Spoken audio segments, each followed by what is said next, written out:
Bapak, Ibu, Saudara-saudari, rekan-rekan muda, dan anak-anakku yang terkasih, salam sehat dan sukacita selalu. Berkah dalam. Sudah kita memberi senyum hari ini, Jumat 18 Oktober 2024. Gereja merayakan pesta Santo Lukas Rasul dan pengarang Injil. Mari kita awali permenungan kita dengan tanda kemenangan Kristus dalam nama Bapa dan Putra dan Roh Kudus. Amin. Permenungan kita diambil dari Injil Lukas bab 10 ayat 1-9. Kemudian daripada itu Tuhan menunjuk 70 murid yang lain. Lalu mengutus mereka berdua-dua mendahuluinya ke setiap kota dan tempat yang hendak dikunjunginya. Katanya kepada mereka, tuaian memang banyak, tetapi pekerja sedikit. Karena itu mintalah kepada Tuan yang empunya tuaian, supaya ia mengirimkan pekerja-pekerja untuk tuaian itu. Pergilah, sesungguhnya aku mengutus kamu seperti anak domba ke tengah-tengah serigala. Janganlah membawa pundi-pundi, atau bekal, atau kasut, dan janganlah memberi salam kepada siapapun selama dalam perjalanan. Kalau kamu memasuki suatu rumah, katakanlah lebih dahulu, damai sejahtera bagi rumah ini. Dan jikalau di situ ada orang yang layak menerima damai sejahtera, maka salammu itu akan tinggal atasnya. Tetapi jika tidak, salammu itu kembali kepadamu.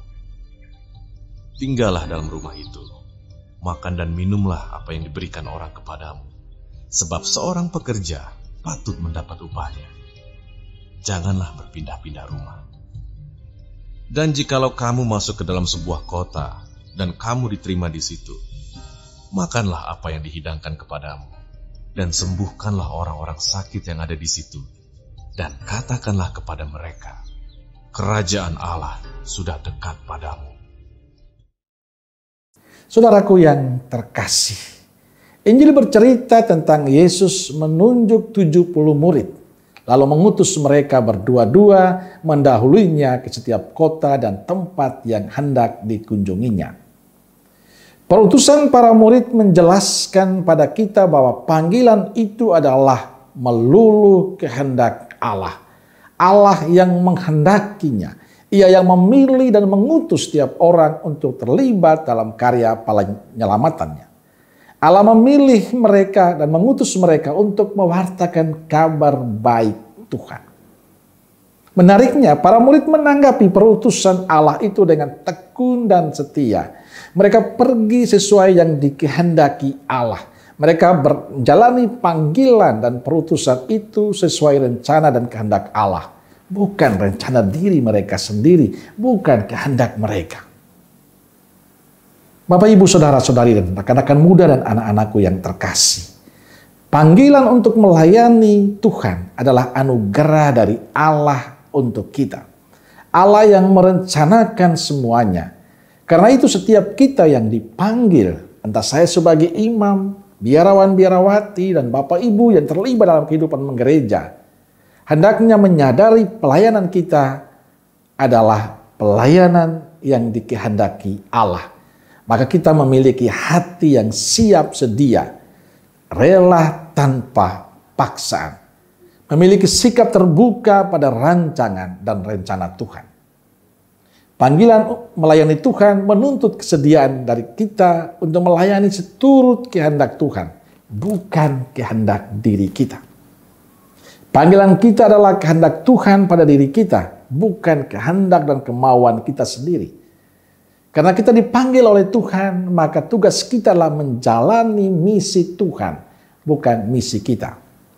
Santo Lukas yang kita pestakan hari ini mengalami pendampingan Tuhan.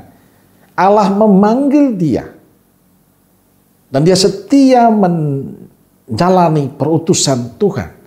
Dia percaya Allah yang memanggil, Allah yang setia.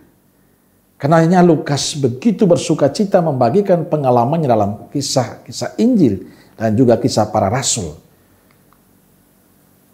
Bapak, Ibu, Saudara-saudari, rekan-rekan muda dan anak-anakku yang terkasih, kita semua dipanggil Tuhan untuk menjadi perpanjangan tangan Tuhan. Ini yang perlu disadari betul oleh kita orang-orang Katolik. Orang-orang yang sudah dibaptis. Bahwa Anda dan saya dipanggil untuk menjadi perpanjangan tangan Tuhan dalam kehidupan kita. Maka dekat dengan Tuhan adalah pilihan yang harus kita utamakan. Karena kita mewartakan Tuhan, bukan diri kita. Kalau kita mewartakan Tuhan, maka dekat dengan Tuhan, menyatu dengan Tuhan, menimba pengalaman Tuhan adalah sebuah keharusan. Dan kita harus mengandalkan Tuhan dalam perutusan kita. Tanpa Dia kita tidak berdaya. Tuhan yang memanggil kita adalah Tuhan yang setia. Maka hendaknya kita selalu berserah diri kepada Tuhan, menyatu dengan Dia, supaya hidup kita sungguh-sungguh menjadi berkat bagi banyak orang. Amin. Semoga Allah yang Maha Kasih memberkati saudaraku sekalian, Bapa, Putra, dan Roh Kudus. Amin.